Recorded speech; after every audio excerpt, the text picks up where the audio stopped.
आज हम सिर्फ 4 व्यक्त मुरलियाँ रिवाइज़ करेंगे, लेकिन बहुत ही पावरफुल मुरलीज़ हैं, जो भी रिवाइज़ करके आए हैं। तो बाबा के एग्ज़ाम्पल्स हमेशा कमाल के होते हैं। बाबा ने आज पूछा हमसे और बताया कि जैसे-जैसे यात्रा में आगे बढ़ते जाते हैं, तो उसकी क्या निशानियाँ होती हैं? आपको कैसे पता चलता है कि आप आगे बढ़ते जा रहे हो? तो आपको वो नज़ारे समीप और सम्मुख दिखाई देने लगते हैं। एक इंटरेस्टिंग बात तो ये है कि डेस्टिनेशन दिखाई देने लगता है। दूसरा बाबा ने कहा कि कोई भी यात्रा में जब जाते हैं तो बीच-बीच में रोड पे माइलस्टोन्स आते हैं। तो आपको उससे आइडिया लगता है कि आपने कितनी स्टेजेस क्रॉस कर ली है और कहाँ तक आप आ गए हैं। तो बाबा ऐसे पूछ रहे थे कि आपको पता है कि कितनी स्टेजेस आपने क्रॉस कर ली हैं? तो ये हमें याद रखना है कि याद की जो यात्रा है, इसमें भी बहुत सारी स्टेजेस हैं। और जब हमें ये बात अच्छे से पता होगी तो हम समझ पाएँगे कि हम कहाँ पर हैं। नहीं तो कहीं ऐसा ना हो कि हम धोखे में ही रह जाएँ, ये भी पॉसिबल है। तो ऐसी बहुत गहरी-गहरी बातें आज हमारे सारे भाई-बहन शेयर करेंगे और बहुत अच्छा है और बड़ी खुशी की बात है कि दिवाली का माहौल होते हुए भी और इतनी सारी बातें और व्यस्तता होते हुए भी भाई-बहन समय निकाल कर आते हैं और शेयर करते हैं अपनी बातें। तो बहुत ही फ़ोकस वाले बाबा के सारे बच्चे हैं, कमाल की बात है ये। तो शुरू करेंगे राखी बहन। जी भाई जी। जी भाई जी, पहली जो मूली है 6-8-72 की, वृत्ति चंचल होने का कारण व्रत में हल्कापन। तो जी। इस पर दीपाली बहन सुनाएंगे, मंथन करेंगे। जी, दीपाली बहन। ओम शांति भाई जी। ओम शांति दीदी शांति। जी। जैसे कि दीदी ने बताया कि वृत्ति चंचल होने का कारण व्रत में हल्कापन 6-8-72 की मुरली है। तो पहले तो ये देखना है कि व्रत कौन सा लिया है। पहले इसकी चेकिंग करेंगे कि व्रत कौन कौन सा लिया है, फिर उसमें वृत्ति चंचल क्यों होती है। तो बाबा बोल रहे हैं कि परिवर्तन भूमि में जब हम जाते हैं, माना कि मधुबन जाते हैं, तो हम लोग का जो विल पावर होता है तो इतना स्ट्रॉन्ग वहां से भर्ती करके आ जाते हैं, व्रत ले लेते हैं, लेकिन फिर धीरे धीरे जो अगन होती है, लगन की जो अगन होती है वो कम होती जाती है। जैसे कि 1 महीने तो काम चला बहुत आसानी से कि नहीं, बाबा से वादा किया है कि 5 स्वरूपों का अभ्यास तो इस बार करना ही है, दिन में 5 बार करना ही है। लेकिन 1 महीना ठीक रहता है, दूसरे महीने भी ओके हो जाता है, लेकिन गड़बड़ शुरू होती है तीसरे और चौथे महीने से। क्योंकि धीरे धीरे लौकिक में रहने के कारण, प्रवृत्ति में रहने के कारण, व्यस्तता रहने के कारण सब गड़बड़ हो जाता है। तो बाबा ने इसमें युक्तियां बताई हैं बहुत सारी कि कैसे अपने व्रत को दृढ़ संकल्प के द्वारा पकड़ के रखना है। अगर अपने अंदर हम लोग दृढ़ संकल्प करें, if we have strong will power कि नहीं मेरे को तो करना ही है, मेरे को करके ही दिखाना है, अगर वो दृढ़ संकल्प की लगन की अग्नि अगर हम लोग जला के रखते हैं। बाबा कई मुरलियों में एग्जाम्पल भी देते हैं ना कि कभी कभी आंच कम हो जाती है, कभी बहुत तेज हो जाती है, तो उसको बुझने नहीं देना है। किसी भी हालत में कोई भी कारण आ जाए, कुछ भी हो जाए, माना कि मुरली रीड करना ही है, अमृत वेला करना है और मनन चिंतन चालू ही रखना है दिमाग में। बाहर का प्रभाव नहीं पड़ना चाहिए उसके अंदर, या प्रभाव में भी नहीं आ जाए हम लोग वातावरण में। तो बाबा बोल रहे हैं कि तेज जो अग्नि प्रज्वलित करते हैं उसमें सारी कमजोरियों को स्वाहा करना है। तो उसके लिए श्रेष्ठ संकल्प की अग्नि इतनी तेज प्रज्वलित हुई व साधारण संकल्प किया है, माना तेज प्रज्वलित करके रखी है या उसको साधारण बना दिया है कि प्रयत्न तो कर ही रहे हैं, हो ही जाएगा ऐसा सब कुछ। तो ऐसे सेंटेंस भी नहीं निकालने हैं। जैसे कि हम लोग आजकल मुरली का, हम लोग का जो 74 की मुरली कर रहे हैं, उसमें गे गे के लिए बाबा ने रॉयल पुरुषार्थी को, गे गे वाले जो होते हैं वो रॉयल पुरुषार्थी का नाम दिया है। तो तीव्र पुरुषार्थी कभी ये नहीं बोलते कि दिखावेंगे, करेंगे, उनका एक ही होता है सेंटेंस कि करके ही दिखाएंगे। फिर बाबा ने प्रैक्टिकल चेकिंग के लिए बोला है कि इतनी हिम्मत अपने में समझते हो कि अपनी शुभ वृत्ति द्वारा प्रवृत्ति को, परिस्थिति को, प्रकृति को बदल सकते हैं। ये सेल्फ चेकिंग का पॉइंट हो गया कि हम लोग में इतनी हिम्मत है कि हम लोग वातावरण में ना आ जाए, जैसे कि चारों तरफ वातावरण है क्रोध का, ईर्ष्या का, मतलब कुछ भी हो जाए, मैंपन का जो वातावरण है, उसमें तो नहीं आ जाते। सामने वाला का प्रभाव तो हमारे ऊपर नहीं पड़ रहा है, उल्टा हमारा प्रभाव उन पे पड़ना चाहिए। वो लोग सोचने चाहिए, ये इतनी शांत कैसे रह सकते हैं, इतनी शक्ति, इतने हर्षित मुख, इतने मधुर बोल कैसे रह सकते हैं। तो बाबा ने ये सब साधन हमें बताए हैं। बाबा फिर आगे बोल रहे हैं कि वृत्ति चंचल, सभी क्वेश्चन अपने आप से ही पूछ रहे हैं कि हम लोग की वृत्ति श्रेष्ठ है। हम लोग ने जो साधन अपनाए हैं, भक्ति मार्ग में होती है साधना, लेकिन यहाँ तो हम लोग ने जो धीरे धीरे साधन अपनाए हैं कि नहीं, ये मनन चिंतन करना है या कुछ पॉइंट निकाल के उसके ऊपर अपने ही, बाबा बोलते ना, ओटे सो अर्जुन। अगर हम ओटेंगे ही नहीं तो अर्जुन कैसे बनेंगे ना। तो वही चेकिंग करनी है कि वृत्ति तो चंचल नहीं हो रही है हमारी। तो बाबा ने फिर हम लोग को व्रत याद दिलवाए हैं कि कौन कौन से व्रत हम लोग ने लिए हैं। पहला व्रत है कि मन वाणी कर्म में पवित्र रहेंगे। दूसरा व्रत है कि एक बाप दूसरा न कोई। बाबा को छोड़ के तीसरा कुछ याद ही नहीं रहना चाहिए, सब डिलीट हो जाना चाहिए। लेकिन ये बहुत हिम्मत की बात है, मेहनत की बात है, बहुत मुश्किल और बहुत काल का अभ्यास, प्रैक्टिस जिसे बोलते हैं कि पुण्य, अपने पुण्य होंगे तो ही हम लोग पाप आत्मा से पुण्य आत्मा बन सकेंगे। तो बाबा ने पहला व्रत हम लोग को याद दिलाया है कि स्मृति से कभी भी वृत्ति चंचल ना होगी। वृत्ति चंचल ना होगी तो प्रवृत्ति व परिस्थिति व प्रकृति के कोई भी विघ्नों को हम वश नहीं होंगे। प्रकृति को दासी, परिस्थिति को स्वस्थिति, प्रवृत्ति को शुद्ध प्रवृत्ति का सैंपल बनाकर दिखावेंगे। अगर हम लोग ही सैंपल नहीं बनेंगे तो फिर कैसे चलेगा। हम लोग तो बाबा के सैंपल बच्चे हैं, हम लोग को ही सैंपल बन के स्टेज में अपना शो करना है। तो उसके लिए पहला व्रत जो है उसमें वृत्ति बिल्कुल भी चंचल नहीं होनी चाहिए, वो है पवित्र, मन वाणी कर्म से पवित्र। वो बहुत, उसके लिए लंबा काल का अभ्यास, लंबी प्रैक्टिस चाहिए। बाकी दिन में तो दृष्टि इधर उधर जाती है, कान भी इधर उधर चले जाते हैं, मुख से जो बोल निकलते हैं उसके ऊपर भी चेकिंग रखनी है। तो कितनी सारी दिन भर में चेकिंग, हम लोग के पास टाइम ही कहाँ है व्यर्थ का सुनने के लिए, बोलने के लिए। तो बाबा ने इसीलिए मनसा की पवित्रता पर बहुत यहाँ पे जोर दिया है कि अगर हम लोग का मनसा में भी, अगर मनसा में कोई भी अपवित्रता अगर आ जाती है तो पूरा व्रत कहेंगे। ये क्वेश्चन मार्क है और बहुत बड़ा प्रश्न है हम लोग सभी से। इस कारण जितनी बाधाएं, इस कारण जितनी बांधने वाले में कमी है, मतलब जो पवित्रता का हथियाला बांधते हैं, राखी बांधते हैं, तो बांधने वाले में अगर कमी रहेगी तो उतना ही जिसको बांधते हो उनके ऊपर भी इतना आपकी पवित्रता के आकर्षण का प्रभाव नहीं पड़ता है।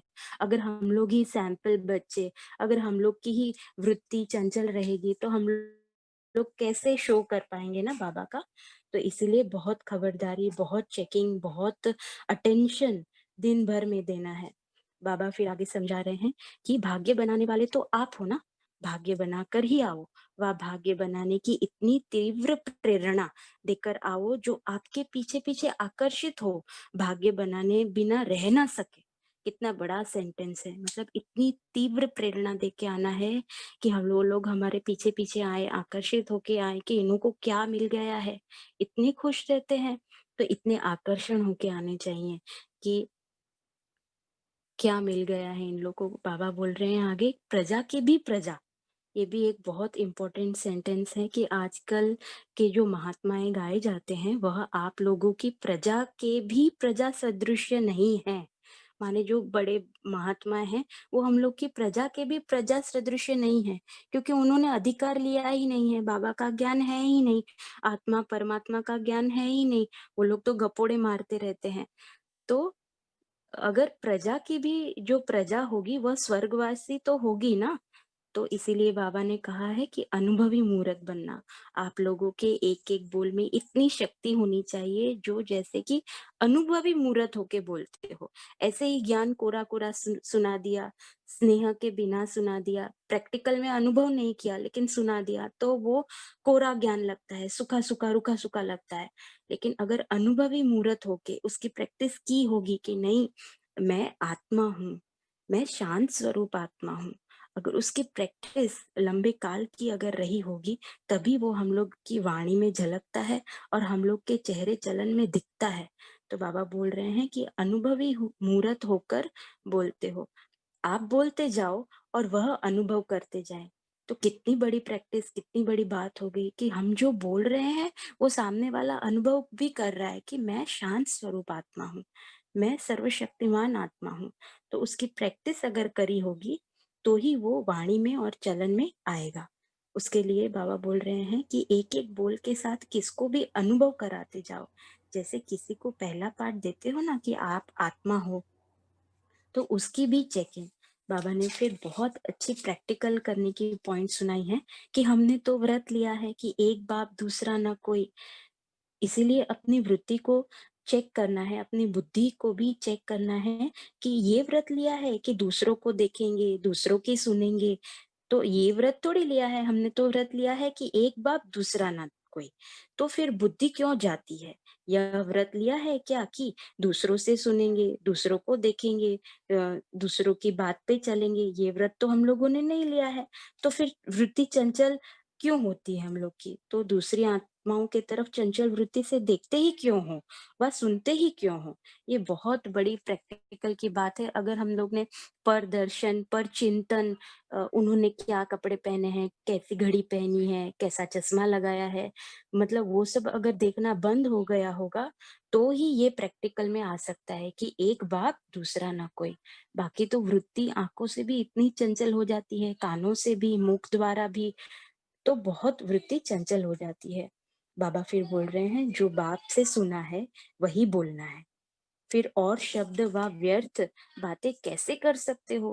बाबा बोल रहे हैं, व्रत को तोड़ना हुआ ना, ये तो व्रत को तोड़ना हुआ कि हम लोग जैसे साधारण में भी कोई उपवास रखते हैं, भक्ति मार्ग में भी, तो वो लोग अपना व्रत का कितना कठिनता, मतलब कितनी हिम्मत लगा के भी पूरा जोर लगा देते हैं व्रत को पालन करने में भी। कुछ भी हो जाए, व्रत नहीं तोड़ेंगे। तो बाबा बोल रहे हैं कि हम लोग ने तो कितना सारे व्रत लिया है, अमृत वेले अपनी चेकिंग करने का व्रत लिया है, संकल्पों को ठीक करने का व्रत लिया है, कर्म करते हुए कर्म योगी रहने का व्रत लिया है। कितने सारे व्रत लेके हर नए साल में बाबा से मिलन मनाने जाते हैं, लेकिन कोई भी एक व्रत लेके आ जाते हैं, लेकिन उस व्रत का फिर आगे हुआ क्या? ये चेकिंग, ये अंदर की जो चेकिंग है वो चलती ही रहनी चाहिए। बाबा फिर कमजोरियों के भी कारण बताते हैं कि एक होता है मनसा में कमजोरी आई और वहां ही उसको समाप्त करना, लेकिन वर्णन भी करते हैं, माना कि हम लोग के मनसा में कमजोरी आ गई, दृष्टि में कमजोरी आ गई, दिमाग में संकल्प उल्टे चलने लगे, तो उसका फिर हम लोग वर्णन भी करते हैं। ऐसा नहीं कि वही दिमाग में आया, संकल्प आया तो उसको वहीं समाप्त नहीं किया, लेकिन उसका वर्णन करते हैं, फिर सारे दिन उसी के बारे में सोच लेते हैं कि ऐसा स्वप्न ही क्यों आया मेरे को, ऐसा तो नहीं होना चाहिए, लेकिन उसको खत्म नहीं करते हैं। वो मेरी प्रैक्टिस अभी बाकी है, मैं अपनी चेकिंग करने जाऊं, अगर कोई स्वप्न आ जाते हैं, मुझे स्वप्न बहुत आते हैं भाई जी। मुझे ऐसा लगता है कि मैं रेत के दलदल में फंस रही हूँ, मेरे चारों तरफ पानी पानी है, मैं सबको बचा के ले जा रही हूँ, ऐसे स्वप्न मुझे बहुत आते हैं। तो मैं उसके लिए सारा सारा दिन वेस्ट कर देती हूँ। वो चेकिंग अभी थोड़ा बहुत सुधरा है, थोड़ी बहुत उस पे काम करना बाकी है। तो बाबा बोल रहे हैं कि मनसा में कमजोरी आई और वहां ही उसको समाप्त करना, लेकिन वर्णन भी करते हो, क्या करे, वायुमंडल ऐसा है, वायुमंडल के कारण मेरी वृत्ति चंचल हो गई। जब यह शब्द बोलते हो, उस समय अपने को क्या समझते हो? माना कि क्या समझ के हम लोग ये बोल देते हैं कि नहीं, मेरे को ये स्वप्न आया, मुझे आज ये तकलीफ है, उसका वर्णन, बाबा बोलते हैं वो वर्णन भी समाप्त हो जाने चाहिए। अगर हम लोग किसी से वर्णन भी करते हैं, वो कमजोर आत्मा की निशानी है। बाबा ने अपनी प्रतिज्ञा को याद करवाया है, व्रत को याद करवाया है, व्रत को रिफ्रेश करना है और फिर अपने लक्ष्य को। Okay okay. जी भाई ये जी। Good name. Deepali Mehta from Cuttack, अच्छा, उड़ीसा। Okay okay. तो बहुत आपने अच्छा बताया है वैसे। हाँ, लेकिन हमें कुछ बातें जी और याद रखनी है आगे से सभी को, सभी भाई बहनों को जो भी शेयर करते हैं। हम एक अप्रोच ले सकते हैं कि how can we make this sharing more effective. तो जी भाई जी। उसके लिए हम एक स्ट्रक्चर बनाते हैं माइंड में। आप चाहें तो जो शेयर करते हैं वो लिख भी सकते हैं, काफ़ी भाई बहन इसको जानते भी होंगे। एक एक्रोनिम है स्मार्ट, SMART। तो जब भी हम कुछ शेयर करते हैं वो स्पेसिफिक होना चाहिए, पूरी मुरली को रीडिंग करके रिवाइज नहीं कराना है। स्पेसिफिक आपको क्या लगा है, किस बात में आपका फोकस किया है, तो स्पेसिफिक होना चाहिए। दूसरा है M फॉर मेजरेबल। मेजरेबल का मतलब ये है कि आप ये बता सकते हो कि बाबा ने आज की मुरली में 4 एग्जाम्पल दिए हैं, इन चारों एग्जाम्पल पे हम अलग अलग फोकस करेंगे, बाबा ने एग्जाम्पल क्यों दिए हैं। या आज की मुरली में बाबा ने 5 स्वमान पर अटेंशन दिलाया है, तो मेजरेबल होना चाहिए, उसमें कुछ नंबर आना चाहिए कि ये नंबर आपने किन चीज़ों को काउंट किया है। स्पेसिफिक हो गया, मेजरेबल हो गया, एंड A फॉर क्या होता है, कौन बताएगा? एक्यूरेट। चैट एक्यूरेट भी है, और भी कुछ है, चैट में भी बता सकते हैं कोई। सो अटेंशन और attention smart, when we are saying smart तरीके से हमें शेयरिंग करनी है, ठीक है। अटेंशन भी चाहिए, अटेंशन चाहिए हमें टाइमिंग का। हाँ, निखिल भाई ने बोला है, नहीं अकाउंटेबल बोला है, वैसे अकाउंटेबल नहीं है इसमें अभी, क्योंकि स्मार्ट गोल्स की बात दुनिया पे हम करते हैं, मैनेजमेंट की लैंग्वेज है ये। अकाउंटेबल भी ठीक है, लेकिन हमारे कॉन्टेक्स्ट में जब हम शेयरिंग करते हैं तो अचीवेबल। अचीवेबल का मतलब ये है कि जो भी हम चीज़ें शेयर कर रहे हैं तो हम उससे अपना एक एक्शन प्लान निकालें कि इस बात को हम कितने दिनों में करेंगे, या हम उसको इतना मिनीफाइड वर्जन लेके चलें कि 7 डेज में हमें क्या करना है या 1 डे में हमें उसे कैसे करना है। जब हम किसी गोल को लाइफ टाइम के लिए सोचते हैं तो फिर उसकी चेकिंग और असेसमेंट कभी होती ही नहीं है। तो स्पेसिफिक होना चाहिए, मेजरेबल होना चाहिए, और A फॉर हो गया हमारा अचीवेबल होना चाहिए, और R फॉर क्या है?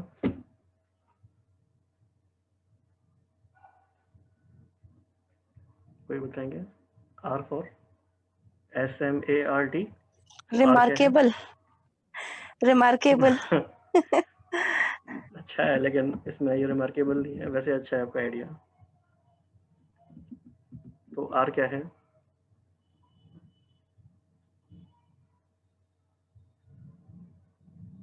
एनीबॉडी?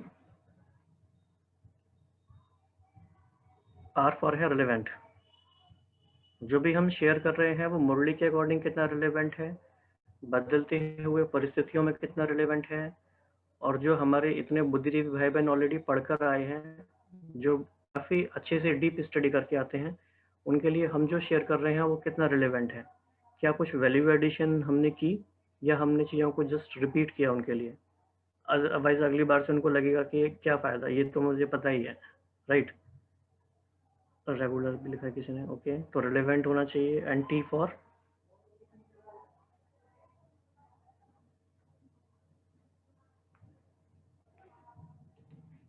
Time bound. तो हमें याद रखना है कि जो भी हम शेयर कर रहे हैं हमें टाइम का ध्यान रखना है कि कितने टाइम में हमको फिनिश करना है, और बोलने से पहले हमारा स्ट्रक्चर हमारे माइंड में क्लियर हो कि कितना हमें क्या कवर क्या करना है, हमारा ऑब्जेक्टिव क्या है इस शेयरिंग के थ्रू, राइट। तो सभी बहुत अच्छा शेयर करते हैं वैसे, लेकिन इसको हम ध्यान रखेंगे तो स्पिरिचुअली हम और स्मार्ट एक तरीके से इसको कर सकेंगे। सो नेक्स्ट राखी बहन। वैसे भाई जी ये वाली जो मुरली है इसमें चेकिंग बहुत, मतलब बाबा ने पूरी मुरली में एक तरह से चेकिंग के लिए बहुत ज्यादा अटेंशन दिया है कि हमारी जो वृत्ति है वो श्रेष्ठ बनी रहे, इस पर हमारा अटेंशन रहना चाहिए, है ना जी। इसीलिए बाबा ने प्रतिज्ञा और व्रत ये सब याद दिलाए हैं, लेकिन वृत्ति हमारी श्रेष्ठ बनी रहे, ये चेकिंग हमारी निरंतर होती रहे। राइट। हाँ जी। नेक्स्ट मुरली भाई जी है 19 सितंबर 1972 की, मजबूरियों को समाप्त करने का साधन मजबूती। इसे नम्रता बहन सुनाएंगे। जी नम्रता बहन। ओम शांति। मजबूरियों को समाप्त करने का साधन मजबूती। बाबा कहते हैं कि जब हम बोलते हैं कि हम बाप के समीप आ गए हैं तो वो अंतिम स्थिति के लक्षण क्या होंगे, हम सभी चेक कर सकते हैं डेली। जैसे अगर रात को हम चार्ट लिखते हैं या सोचते हैं कि आज हमने कितना अचीव किया, हमने कहाँ पे मिस्टेक की, हमने खुद को कितना करेक्ट किया, तो उस समय हम अपने लक्षण भी देख सकते हैं कि क्या हम ये सारे लक्षण हमारे अंदर, अगर हम डेली बेसिस पे चेक करें तो थोड़ा फास्ट हो जाता है प्रोसेस। और ये लक्षण है अचल, अडोल, अटल, साक्षीपन, हर्षित मुख, न्यारी और अति प्यारी। तो ये सारे अगर हम अपने चार्ट में ऐड करके एक जैसे लिस्ट, चेकलिस्ट बनाते हैं कि आज सपोज कोई सिचुएशन, परिस्थिति आई तो उसमें हम इन वाली क्वालिटीज में कितना परसेंटेज दे सके। फिर बाबा ने बताया कि जैसे हम सूल यात्रा में जाते हैं तो हम एक टारगेट टाइम रखते हैं हमें कि इस टारगेट टाइम में अपनी जर्नी को कवर करना है, लेकिन अब चलते चलते कुछ अट्रैक्टिव साइड सीन्स आ सकते हैं या फिर कुछ ऐसे सीन्स आ सकते हैं जिनमें हम उलझ जाएं और हमारा टाइम वेस्ट हो जाए, तो हमारा जो टारगेट टाइम है वो हम अचीव नहीं कर पाएंगे। इसलिए साइड सीन में ठहरना नहीं है। अगर ठहरेंगे तो हमारी चढ़ती कला नहीं होगी। हमारी डेली का थोड़ा मैं ये आजकल एक्सपीरियंस ले रही हूँ कि डेली मैं रात को ये सोचकर सोती हूँ कि कल का दिन जो है ना वो आज से और बेटर होना चाहिए, फिर रात को नेक्स्ट डे कि बेटर था या नहीं था। तो जैसे अब काफी दिन से मुरली में सुन रहे हैं कि ठहरती कला में नहीं, अब ये समय नहीं है ठहरने का, बिल्कुल भी नहीं है, चढ़ती कला में चलना है। तो कोई भी साइड सीन देखकर ठहरना नहीं है। अभी एक साकार मुरली में आया था, स्लोगन था कि ये जो परिस्थितियां आती हैं, ये शायद वरदान था, ये गुड लक समझिए। जो परिस्थितियां आती हैं गुड लक है, इनसे हाई जंप लो और फटाफट आगे चलो। फिर बाबा ने बताया है कि यहाँ पे महावीर का एग्जाम्पल लिया है, जैसे अंगद, हनुमान। अभी पीछे आशा दीदी की क्लास हुई थी, उसमें आशा दीदी ने पूछा कि नॉट आशा दीदी, उषा दीदी, सॉरी, कि आप हनुमान है या अर्जुन है। तो उन्होंने बाद में ये एक्सप्लेन किया कि अर्जुन का जो संवाद था श्री कृष्ण के साथ, वहाँ प्रश्न थे, सारे प्रश्न थे। लेकिन अगर हम हनुमान जी को देखें, एज महावीर देखें, तो उनके पास प्रश्न नहीं होते थे कभी भी। वो सिर्फ और सिर्फ जय श्री राम बोलते थे और उनका कार्य सिद्ध हो जाता था। तो क्या उतने महावीर हम बने हैं कि हमें बिना किसी भी सिचुएशन में कोई प्रश्न ना आए? बाबा को याद किया, बाबा के समीप जाके बैठे और सॉल्यूशन आपके हाथ में हो, मतलब वहां उस स्टेज पे जाना है आपको। ऐसे बाबा ने बताया कि फिर अंगद का एग्जाम्पल देते हैं। जैसे अंगद ने रावण की सभा में अपना पैर रखा और चैलेंज लिया कि इस पैर को, जो इतने बड़े बड़े वहां असुर थे, तो पैर हिलाना was not very, was not a difficult task for them. फिर भी उन्होंने ये चैलेंज लिया कि ये पैर अगर हिला देंगे तो सीता को हम नहीं ले जाएंगे। तो जब पैर नहीं हिला तो अंगद से ये पूछा गया कि तुम्हें तो पता था कि यहाँ इतने पावरफुल असुर बैठे हैं, तो तुमने ये चैलेंज कैसे स्वीकार कर लिया? अंगद का reply was so very simple. Angad ने बोला कि सीता तो राम की, तो फिर मेरी टेंशन क्यों? मेरी कोई टेंशन नहीं थी, इसलिए मैं आराम से खड़ा था। जिसकी सीता थी उसको टेंशन थी। तो सिमिलरली इससे क्या है कि अगर ये हम एग्जाम्पल लेते हैं, मुझे ये पर्सनली एग्जाम्पल बहुत अच्छा लगता है। It makes you very strong कि जब सब कुछ समर्पण कर दिया, फिर किस बात की टेंशन, फिर किस बात के प्रश्न। तो महावीर वो जो एक सेकंड में मजबूती से अपनी सारी मजबूरियों को समाप्त कर देते हैं। फिर इस मुरली में ऐसे मतलब बताया गया है कि हम कैसे मजबूत बने। तो हम सब क्या कर सकते हैं भाई बहन, कि हम मजबूरियां अपनी लिस्ट ला सकते हैं पहले तो, कि हम पर्सनली कौन सी मजबूरियों के वश में आ जाते हैं। अपनी डायरी में या फिर हम चैट बॉक्स में लिख भी सकते हैं कि ऐसी कौन सी मजबूरियां हैं जहाँ पे हमारी ठहरती कला है, हम रुक जाते हैं आके। मैंने 2-4 लिस्ट यहाँ पे बनाई हैं। जैसे हम पुराने स्वभाव के वश में आ जाते हैं। तो गुलजार दादी ने एक बार बताया कि किसी ने बाबा से पूछा कि बाबा बात ही ऐसी थी कि गुस्सा आ गया मुझे। तो बाबा ने बोला कि अगर हम बोले बात ही ऐसी थी, तो अगर आप हिमालय पे चले जाओ, वहां से बैठ के आप दूर से कुछ देखते हैं तो नीचे की चीजें कैसी दिखाई देती हैं? बहुत छोटी छोटी दिखाई देती हैं। तो अगर आप भी कोई भी बात है, अगर आप बाबा के पास जाके बैठ जाते हो तो आपको ये बातें बहुत छोटी छोटी लगेंगी, तो ये भी एक मजबूती का एक मतलब बहुत मजबूत बना देता है हमें। फिर हम संस्कारों के वश आ जाते हैं, तो बहुत संकल्प चलते हैं, ये भी एक मजबूरी हो जाती है। संकल्प मतलब उनको ब्रेक लगाने के लिए पावरफुल ब्रेक होनी चाहिए, और उनको कैसे टर्न लेना है वो भी एक बार मुरली में बताया कि आपकी ब्रेक्स भी पावरफुल हो। जैसे कोई नेगेटिव संकल्प है या व्यर्थ है, तो ब्रेक कितनी जल्दी लग रही है, और उसको टर्न, उसको संकल्प को चेंज कितनी जल्दी कर देते हैं हम। फिर एक अलबेलापन, पुरुषार्थ का ढीलापन आ जाता है, वो भी मजबूरियां कि हम लौकिक में रहते हैं, परिवार में रहते हैं। जैसे भाई जी हम सबको अप्रिशिएट आज कर रहे हैं कि दिवाली होने के बाद भी हम यहाँ पर हैं, तो पर्सनली आई फील कि हम यहाँ पर हैं, इसमें हमारा कोई भी योगदान या क्रेडिट नहीं जाता। ये तो बाबा ने मतलब भाग्यशाली हमें बनाया कि हमें लाके यहाँ बिठाया। फिर मजबूरियों में खान पान की मजबूरी आ जाती है। एक बार सूरज भाई जी से किसी ने पूछा कि परिवार में रहते हैं तो परिवार में सब लोग मतलब अनियन गार्लिक वाला फूड खाते हैं, तो फिर किसी ने मतलब काफी लोग ये क्वेश्चन करते हैं कि स्टार्टिंग में हम कैसे अपने आप को सेपरेटली फूड कैसे प्रिपेयर करें। मुझे भी थोड़ा बहुत स्टार्टिंग में प्रॉब्लम, बहुत ही लाइट प्रॉब्लम आई, बट भाई जी ने उनको यही उत्तर दिया कि मतलब इट्स नॉट डिफिकल्ट कि अगर आप मजबूर बनते हैं, और वैसे भी कई बार डॉक्टर्स किसी को सलाह देते हैं कि आपको ये वाला फूड नहीं खाना, तब तो हम बड़ी जल्दी अडेप्ट कर लेते हैं वो चीजें। तो इसमें भी अगर हम स्ट्रांग रहेंगे तो हमें वो मजबूरी नहीं आएगी। फिर कुछ कई बार लोग मतलब हम लोग क्या कहते हैं कि ये हमने छोटा मोटा झूठ बोल दिया, छोटा मोटा इरिटेशन कर दिया, फिर इसमें भी ये भी हमें मजबूरियां बता के अपने आप को पुरुषार्थ में ढीला कर देते हैं। फिर मजबूत बनाने की जो युक्तियां हैं, इसमें भी एक लिस्ट है। हम लोग सभी अपनी एक लिस्ट बना सकते हैं कि हम ऐसी जब हमारी कोई साइड सीन आती है या फिर ये मजबूरी आती है, तो हम कैसे अपने आप को मजबूत बनाते हैं। एक सबसे जो बहुत अच्छी बात लगती है वो है नथिंग न्यू। दादी बहुत यूज करते थे नथिंग न्यू। कल पहले भी ये पार्ट प्ले किया था, रिपीट हो रहा है, तो जो बार बार रिपीट किया है वो मुश्किल कैसे लग सकता है? कुछ भी मुश्किल नहीं है, यही बस बार बार माइंड में डाले कि ये सब तो पहले भी कल्प कल्प चलता आया है, यही रिपीट हो रहा है। फिर हम स्वमान में रहते हैं, जैसे बाबा ने इस मुरली में स्वमान बताया है, मैं पद्मा पद्म भाग्यशाली आत्मा हूँ। जैसे ये स्वमान आता है, कोई मजबूरी सामने नहीं आती। मैं सर्वशक्तिमान परमात्मा की संतान हूँ।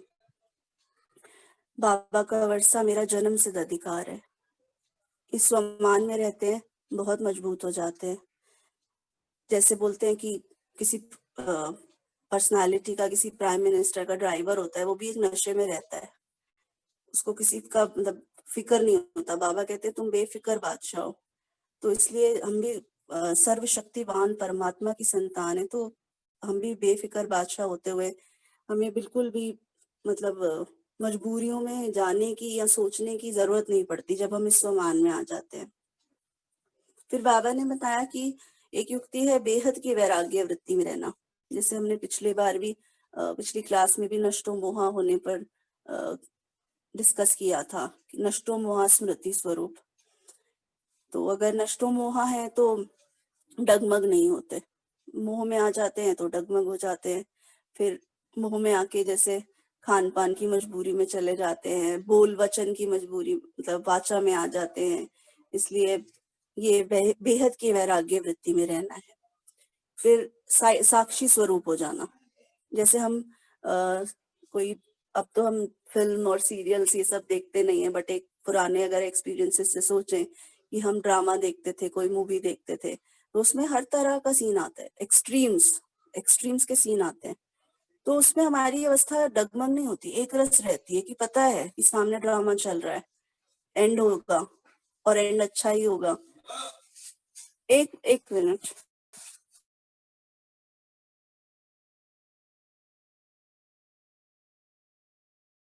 सॉरी। तो साक्षी स्वरूप हो जाते हैं कि ड्रामा है तो उसमें हम साक्षी हो जाते हैं और एक रस अवस्था में आ जाते हैं। और जब एक बाप की याद में मगन रहते हैं, एक बाप दूसरा न कोई, तो एक रस अवस्था को मतलब मेंटेन करना डिफिकल्ट नहीं लगता। फिर जैसे एक एग्जाम्पल शिवानी दीदी की क्लास से मैं लेती हूँ, वो बोलते हैं कि you should have the power to say no. Like कोई आपको ऐसी चीज खिलाए कि मतलब जो हमारी डाइट में सूट नहीं करती, तो हम बहुत मतलब कह देते हैं इजीली कि नहीं, ये हम नहीं खा सकते। लेकिन अगर हमें कोई ऐसी बात बताए जो श्रीमत के अगेंस्ट है या हमारे मतलब मनसा के लिए अच्छी नहीं है, तो भी नो कहने की पावर होनी चाहिए। किसी और की बात कोई सुनाना चाहता है तो स्ट्रिक्टली नो कहना, और मतलब स्ट्रेट अवे नो कहना is not wrong. We can tell them politely, but we can tell them so that next time वो हमें दोबारा ये बात ना करें। इससे भी क्या है कि हम सोचते हैं मजबूरी है, रिश्तेदारी है, सुनना है, तो उसमें भी हमें थोड़ा पावरफुल होके हमें नो कहना है। That's all. ओम शांति।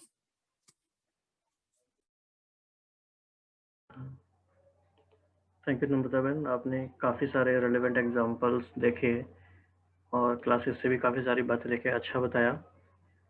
अगर हम इस पूरी मॉडल को 5 कीवर्ड्स में समराइज करना चाहें तो वो 5 कीवर्ड्स कौन से हो सकते हैं?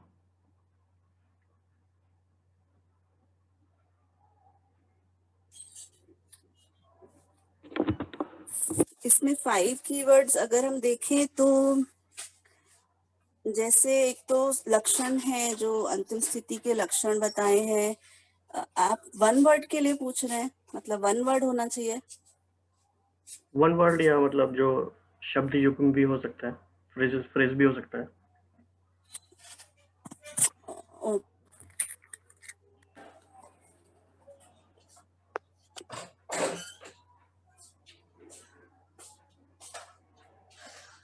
कोई और भी साक्षी बताना चाहे? स्वरूप, साक्षी ओके। स्वरूप रहना, बेहद की वैराग्य वृत्ति में, और कल्प कल्प का रिपीट हो रहा है।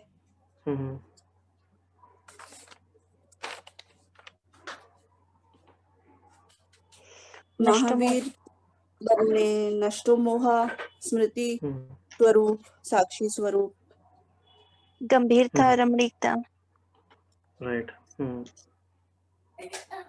समय की सूचना, राइट। वो भी है। ठीक है नम्रता बहन, थैंक यू। राखी बहन, कोई और भी शेयर करना चाहेंगे इस मॉडल में, क्योंकि काफी इंपॉर्टेंट मॉडल है ये। कुछ अगर लगता है किसी को रह गया है तो जी। कोई और करना चाहते हैं आप में से? नाम तो नहीं आया है, पर फिर भी अभी कोई करना चाहे तो कर सकते हैं। हाँ, या फिर आप कुछ ऐड कर दीजिए इसमें।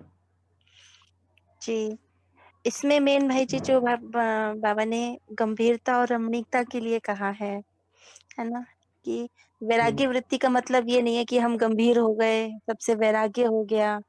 नहीं, वैराग्य वृत्ति यानी कि हम डिटैच हैं, बाहर की बातों से डिटैच हैं, लेकिन एक अंदर हमारे अंदर सुख स्वरूप की स्थिति भी है, आनंद की स्थिति भी है। तो उस आनंद में सब आ जाता है। तो स्नेह भी है, तो ज्ञान भी है, तो सब आ जाता है। तो बाबा चाहते कि मधुरता भी हो, चेहरे पर वो हर्षित मुक्ता भी दिखाई दे।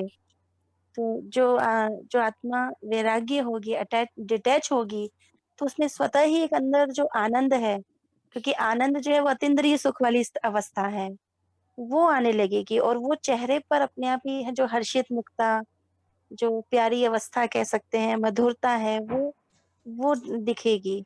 तो उस पर भी हमें अटेंशन देना चाहिए कि जितना हम वैरागी हैं, उतने हम हर्षित मुख भी रहें। और जो वो बहुत जरूरी है। और बाकी जैसे बाबा ने भविष्य स्वरूप और अंतिम स्वरूप जो है उसको, वो हमें स्पष्ट दिखाई दे। मतलब सिर्फ हम वर्तमान को देख रहे हैं, लेकिन जो अंतिम जो समय आएगा, जो एवर रेडी वाली अवस्था बाबा कहते हैं, उसको हमेशा स्मृति में रखें कि वो अंतिम जब समय आएगा तो मेरी क्या अवस्था होगी, कि वो उस वक्त मैं कैसे रिएक्ट करूंगा, या उस वक्त मैं कैसे अंतर्मुखी होकर के अपने आप को हर बात से डिटैच करके न्यारी अवस्था मेरी रहेगी। उसका अभ्यास हमें बहुत ज्यादा करने की जरूरत है। मतलब वो मजबूत अंदर से बनना, वो करना जरूरी है। इसलिए समय की सूचना में बाबा ने कहा है कि घंटियां बजती रहती हैं जो हमें अलर्ट करती हैं। तो अटेंशन बाबा ने हमें इसमें बहुत दिलाया है। इसमें निखिल भाई भी कुछ कहना चाहते हैं। निखिल भाई, आप कह सकते हैं। शांति। मैं काफी आपकी आवाज कम आ रही है भाई जी। निखिल भाई या, थोड़ा आशा के बोलिए। ओम शांति। आवाज आ रही है क्लियर? थोड़ा सा और कम पास आ आके रही बोलिए। एक्चुअली यहाँ पे थोड़ा शायद इंटरनेट का इशू है। अभी ठीक है। ओके। ओके। एक ही पॉइंट पे मैं थोड़ा सा मेरा चिंतन शेयर करना चाहूँगा। वैसे आप सभी का तो चिंतन बहुत गुह्य है।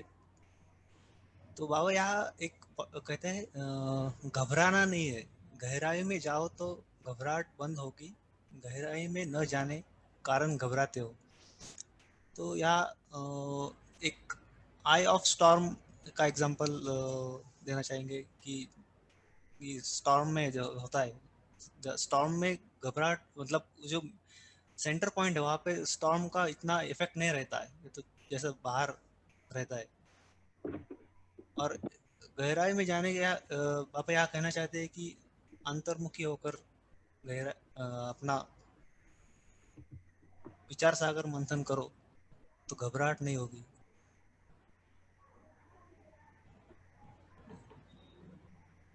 कोई भी परिस्थिति से घबराने के बजाय अगर आप अंतर्मुखी होकर उसके बारे में विचार सागर मंथन करते हो, गहराई में जाते हो,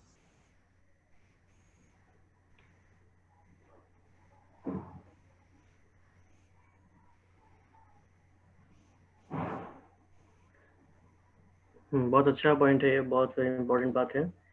इसी को बाबा ने अलग अलग शब्दों में ये कहा है कि मास्टर त्रिकालदर्शी स्थिति या फिर मास्टर नॉलेजफुल स्थिति। तो बिल्कुल सही बात है कि आई ऑफ स्टॉर्म उसमें स्थित रहेंगे अपने सेंटर में, तो कोई भी घबराहट नहीं आएगी। राइट, थैंक यू निखिल भाई। हेलो, नेक्स्ट राखी बहन। जी जी। नेक्स्ट है 9 नवंबर 72 की ज्ञान सितारों का संबंध ज्ञान सूर्य और ज्ञान चंद्रमा के साथ। इसे हरीश भाई जी शेयर करेंगे। जी हरीश भाई। ओम शांति भाई जी। ओम शांति भाई जी। ये मुरली 9 सितंबर 1972। ज्ञान सितारों का संबंध ज्ञान सूर्य और ज्ञान चंद्रमा के साथ। इसमें बाबा ने हमारा तीनों का संबंध बताया है। सॉरी, बाबा ने कहा कि त्रिमूर्ति सितारा के रूप में सदैव स्मृति में रखना है। तो त्रिमूर्ति का अर्थ बाबा कई कई मुरलियों में बहुत कुछ बताते हैं। एक तो स्थापना, पालना, विनाश, एक लाइट, अपनी स्वयं की लाइट, पवित्रता की लाइट, और एक लाइट रहना, एक आत्मा, ब्रह्मा बाबा, मतलब हम ज्ञान सितारे, और ब्रह्मा, चंद्रमा और ज्ञान सूर्य, ये भी तीनों लाइट हैं। एक आत्मा, वो आत्मा परमात्मा और ड्रामा, ये भी एक लाइट है। तो त्रिमूर्ति है, मतलब तो कई अर्थ बताते हैं। तो त्रिमूर्ति का आगे बाबा उदाहरण देते हैं स्थूल का, कि जैसे आकाश में सितारे होते हैं, उनका कनेक्शन चंद्रमा से दिखाई देता है, लेकिन एक्चुअली में ज्ञान सूर्य से होता है। ज्ञान सूर्य से होता है। यहाँ तो ज्ञान सूर्य की बात नहीं, ज्ञान सूर्य से बाबा की बात है।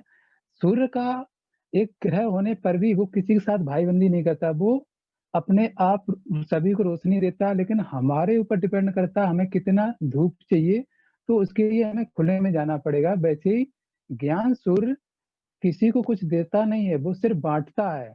कितना लेना है वो हमारे ऊपर डिपेंड करता है, क्योंकि अगर वो देगा तो वो भी हमारे जैसे कर्म भोग में आ जाएगा, क्योंकि उसका भी कर्म भोग बन जाएगा। किसी को ज्यादा दिया, कम दिया, तो हम उस पर उंगली उठाएंगे। तो वो देता नहीं है, उससे हमें जितना चाहिए हम खुद ले सकते हैं, वो सिर्फ बांटता रहता है। क्योंकि जब एक ग्रह हमारे साथ भाईबंदी नहीं करता तो वो परमात्मा, वो ज्ञान सूर्य तो बहुत बड़ी चीज है। तो बाबा ने ये उदाहरण दिया कि जो ज्ञान सूर्य है, वो सबसे, सभी का कनेक्शन उससे है। जैसे तारों का कनेक्शन चंद्रमा से। अब चंद्रमा की बात लेते हैं। चंद्रमा जैसे जो पूर्णमासी के दिन पूरा होता है, उसके बाद 15 दिन के बाद जब निकलता है तो कुछ स्थिति उसकी होती है, फिर 1/4, फिर और 1/3, फिर ऐसे 1/2, मतलब ऐसे करके वो संपूर्ण बनता है। वैसे ही बाबा ने पुरुषार्थ करके संपूर्ण बने। हमें भी बाबा के समान फॉलो फादर करके उनके कदम पर कदम रखकर हमें भी ऐसे ही संपूर्ण बनना है। और उसका कनेक्शन वो हमें सामने स्थूल में ब्रह्मा बाबा अर्थात चंद्रमा दिखाई देते हैं, लेकिन उनका कनेक्शन भी वर्षा ब्रह्मा बाबा को भी शिव बाबा से मिलता है, ज्ञान सूर्य से मिलता है, तो हमें भी उन्हीं से मिलेगा, लेकिन वो उनके द्वारा आते हैं, लेकिन कनेक्शन तो मैं वहीं से जुड़ा है उन्हीं से, लेकिन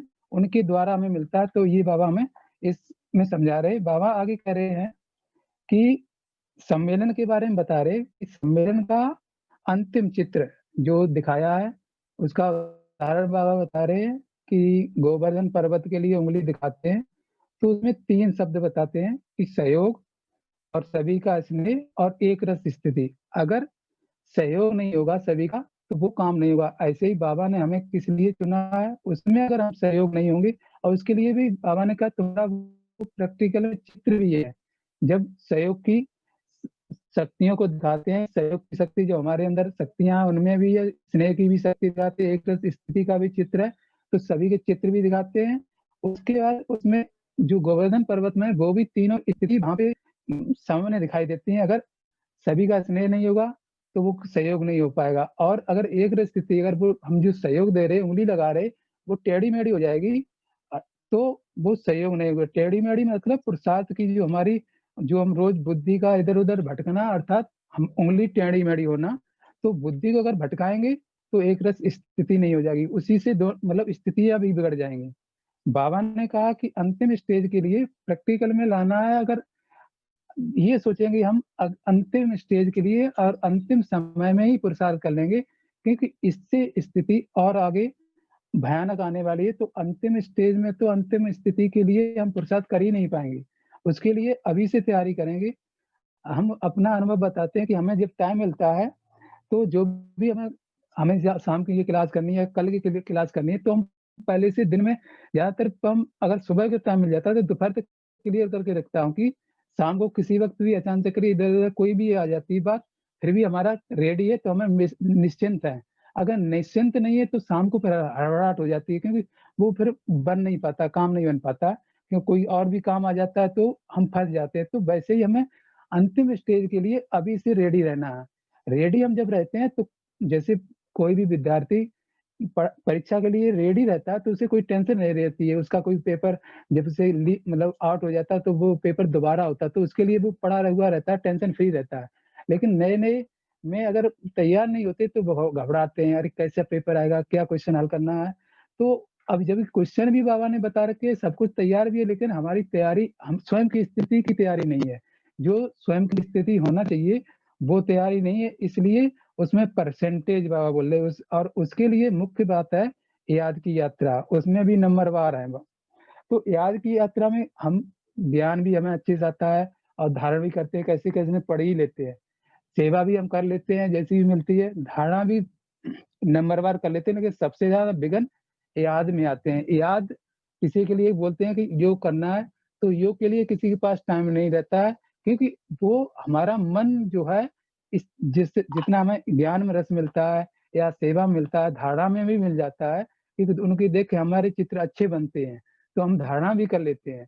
लेकिन योग की पावर ना होने की वजह से मन रस नहीं पाता, तो मन योग में विघ्न पड़ते हैं, क्योंकि बुद्धि इधर भटकती है, हमारे पिछले संस्कारों के हिसाब से भी भटकती है।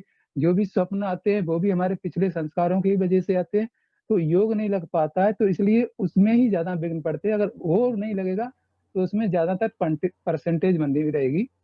बाबा ने आगे कहा कि 3 लाइट बताई हैं। हरीश भाई जी, अगर हम आपकी पूरी मुरली को सिर्फ 5 कीवर्ड्स में समराइज करना चाहे तो 5 कीवर्ड्स क्या होंगे वो?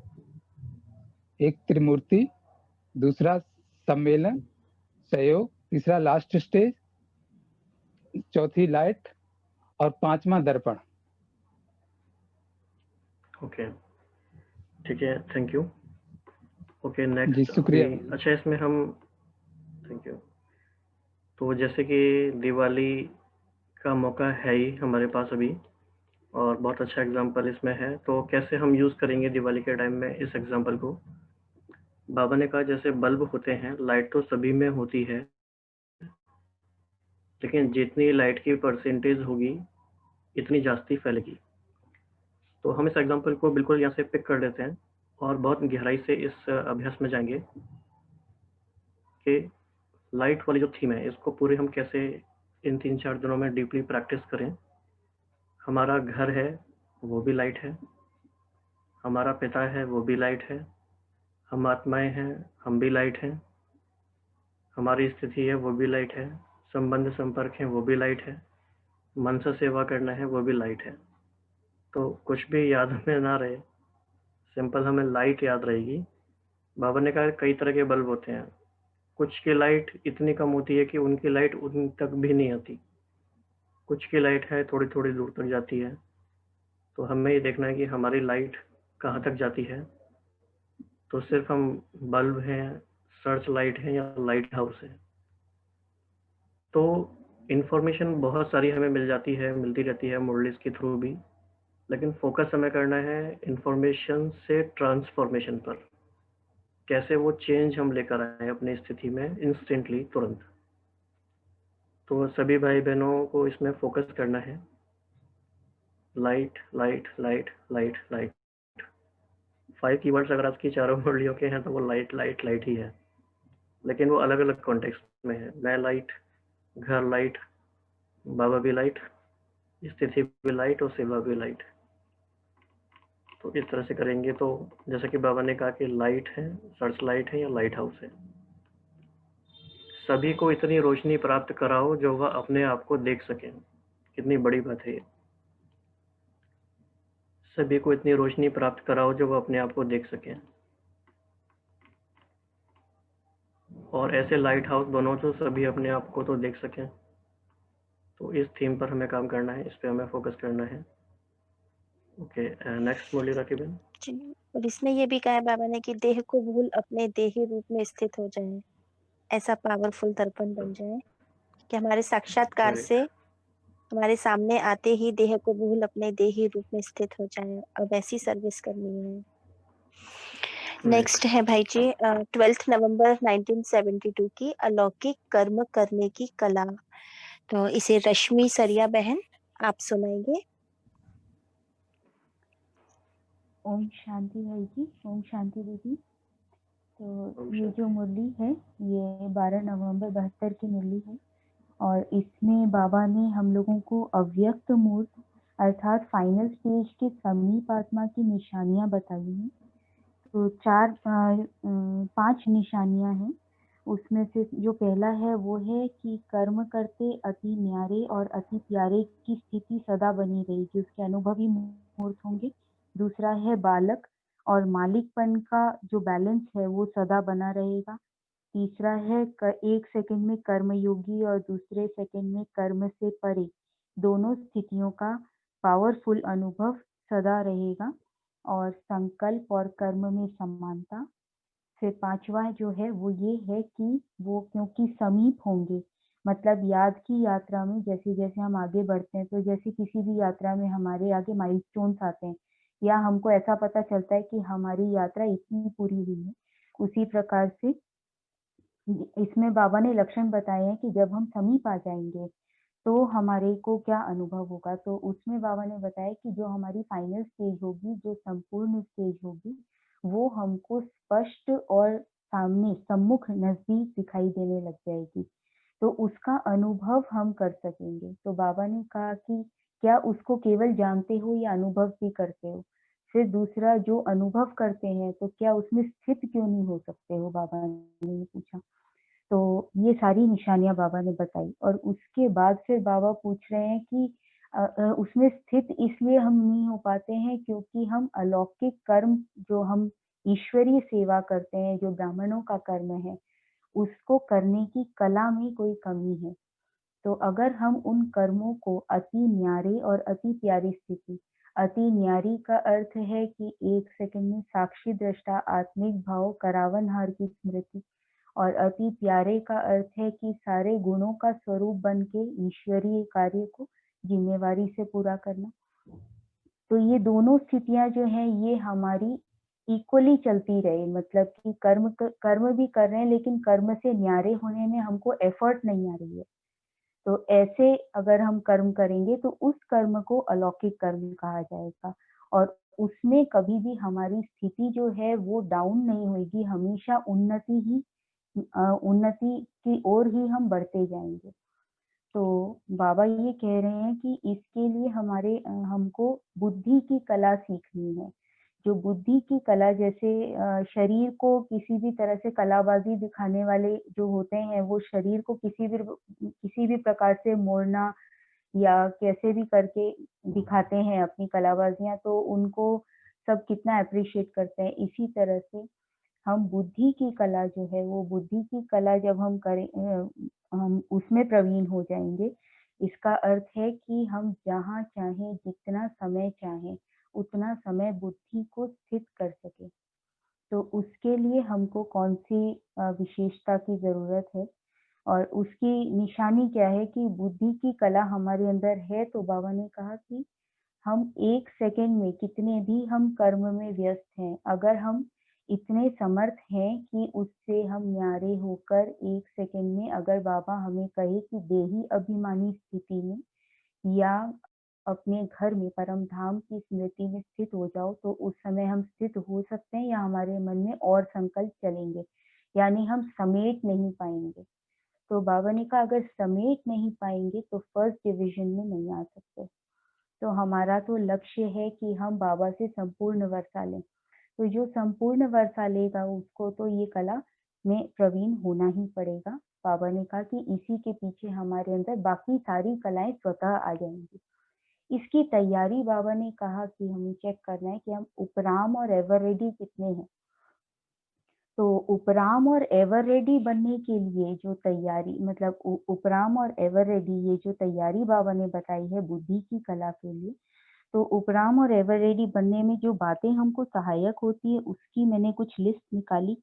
तो ऐसे जैसे फर्स्ट देखा तो बेहद का वैराग्य इसमें हमको बहुत मदद करेगा, यानी हर चीज में हमको विनाशीपन की स्मृति अगर रहेगी, देह सहित, देह के संबंधियों सहित, पदार्थों सहित हर चीज में विनाशीपन की स्मृति।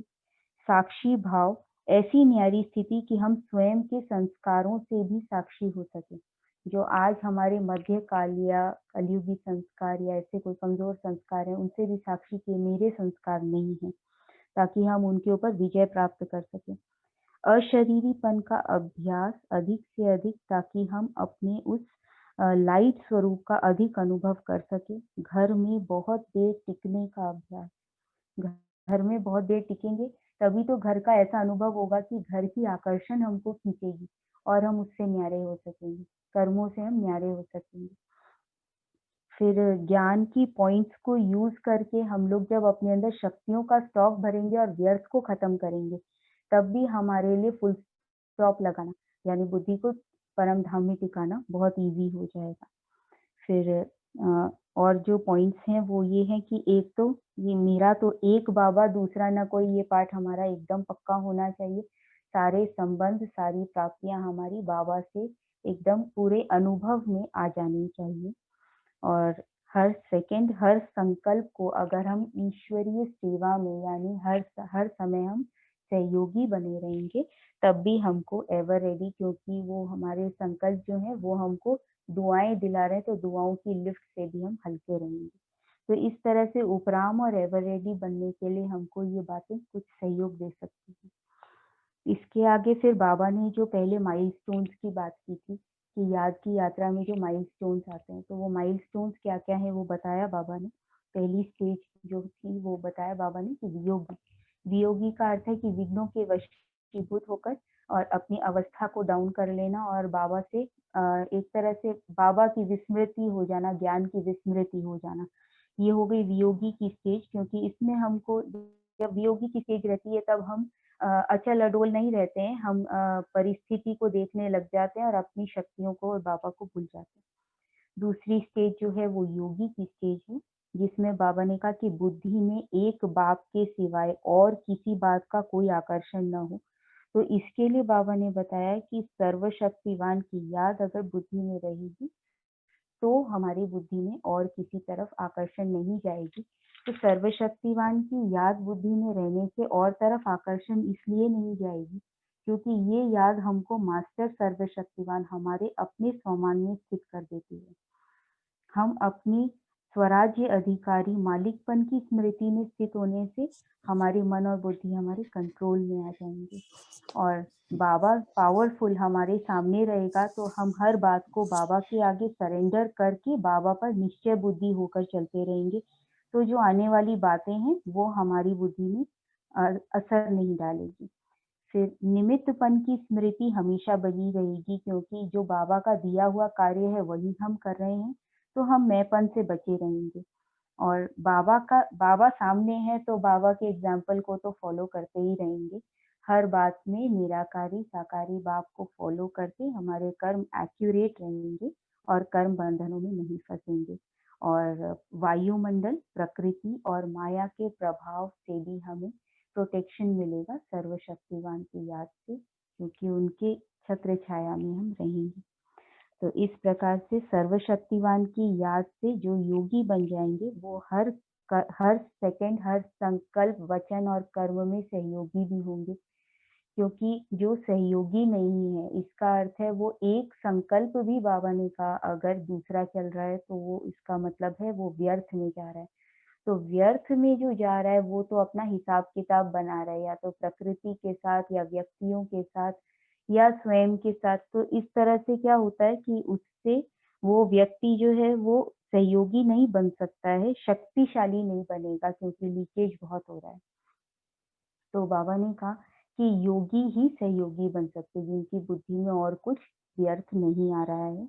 और ऐसी आत्माएं जो हैं वो आगे से सर्व त्यागी बन जाएंगी, क्योंकि हर सेकंड और हर संकल्प को बाबा के ईश्वरीय कार्य में सहयोगी बनने से सर्व त्यागी। क्योंकि हर सेकंड अगर हम प्रैक्टिकल में सोचे कि हर सेकंड हमको ईश्वरीय सेवा में, सहयोग में सफल करना है, तो हर सेकंड के लिए तो हमको हर बात से उपराम होना पड़ेगा, या हर चीज को अलौकिक में परिवर्तन करना ही पड़ेगा। तो इसके लिए तो सबसे पहले जरूरी है देह भान का त्याग। तो देह भान का त्याग होने से तो बहुत कुछ वैसे ही समूचा वैसे ही त्याग हो गया, लेकिन उसके अलावा भी प्रैक्टिकल कर्म में आते हुए हर बात में अगर हमको हर सेकंड और हर संकल्प बाबा की याद में, बाबा के सहयोग में सफल करने का अटेंशन रहेगा, तो हर सेकंड और संकल्प, तो संकल्प का तो हमने देखा कि देह भान से न्यारा, और हर सेकंड तो हम ईश्वरी सेवा में इतने बिजी रहेंगे कि व्यर्थ बातों के लिए हमको टाइम ही नहीं मिलेगा। तो इस प्रकार से हमारा भाग्य श्रेष्ठ से श्रेष्ठ बन जाएगा और औरों का भी बना सकेंगे। ओम शांति। थैंक यू रश्मि बहन, काफ़ी आपने डिटेल में अच्छे से बताया। तो हमें बिल्कुल ये ध्यान रखना है सबको हमेशा, बहुत, क्योंकि आजकल क्या हो रहा है, ओवरलोड है सारी चीज़ों का, बहुत क्लासेस हैं, बहुत मुरलियाँ हैं, बहुत कुछ है, बहुत विस्तार है। लेकिन विस्तार कितना भी हो, इस विस्तार के बीच में हमें सार स्वरूप में रहने की प्रैक्टिस करनी है, और ये हमारा पर्सनल इंडिविजुअल अटेंशन होगा तो ही हो पाएगा। अदरवाइज हम बहुत विस्तार में चले जाएंगे और जो हमें करना है वो हम नहीं कर पाएंगे। तो बार बार हमें फोकस करना है कि हमें क्या करना है। उसके लिए बहुत एक पावरफुल टूल है, बाबा ने बताया ही है। अफर्मेशन को कई बार हम ब्राह्मण भाई बहन यूज़ नहीं करते उतना, पॉजिटिव अफर्मेशंस या जैसे हम सोमान कहते हैं। एक भी अफर्मेशन अगर हमें पूरे दिन में ऐसे माइंड में आ जाती है जो बहुत पावरफुल हो, हमारे दिन का वो सबसे शक्तिशाली संकल्प हो, तो पूरा दिन उस संकल्प के आधार पे चल सकता है। तो every day right only one affirmation, पूरा ही दिन इतना पावरफुल तरीके से वो रहे, और हो सकता है let this affirmation emerge from inside, वो खुद ही आ जाएगी अपने आप से। तो आज हम ये प्रैक्टिस कर सकते हैं कि जितने टाइम में अभी हम योग करेंगे 5 मिनट्स, तो आप एक अफर्मेशन चूज करिए for next 3 days, Diwali duration के लिए। इतना पावरफुल संकल्प जो आपको लगे कि एक संकल्प आपका 3 दिन तक चलता रहे, तो ये आप कर सकते हैं, ये भी एक प्रैक्टिस है। तो राखी बहन, कोई अनाउंसमेंट है इसके अलावा? नहीं भाई जी, 74 की जो लास्ट मुरली बची है वही सभी हम नेक्स्ट थर्सडे को लेंगे, तो तो सभी नेक्स्ट पहले थर्सडे से को बता हम, दें। हाँ 20 नवंबर से लेके 24 दिसंबर तक की 5 मुरली जो रह गई हैं, काफी इंपॉर्टेंट मुरली है, इनको करेंगे। स्मार्ट को ध्यान में रखते हुए सब प्रिपरेशन कीजिएगा। बिल्कुल बिल्कुल, नहीं सभी भाई बहन अभी भी स्मार्ट हैं, बिल्कुल कोई डाउट ही नहीं है, हमारे भाई बहन the best in the world, लेकिन और स्मार्ट हमें बनते जाना है और इफेक्टिव बनते जाना है, क्योंकि हमारे पास सेवा बहुत है, टाइम कम है, इसलिए we need to be more effective. अभी लास्ट मुरली में बाबा की ये बात बहुत अच्छी लगी कि जैसे बाबा ने बोला कि बाप दादा भी अचानक डायरेक्शन दें कि इस शरीर रूपी घर को छोड़ देही अभिमानी बन जाओ और इस दुनिया से परे अपने स्वीट होम में चले जाओ, तो कर सकेंगे कि हमें डायरेक्शन मिले और हम चल दें, तो वो हमारी अवस्था हो, एक सेकंड में अशरीरी बन जाएं। चलिए सभी भाई बहनों को दीपावली की भी शुभकामनाएं। दीपावली हमें वैसे ही मनानी है, 5 लाइट्स का जो हमने अभ्यास आज करना है उसी को ध्यान में रखेंगे। अभी बाबा को हम याद करेंगे।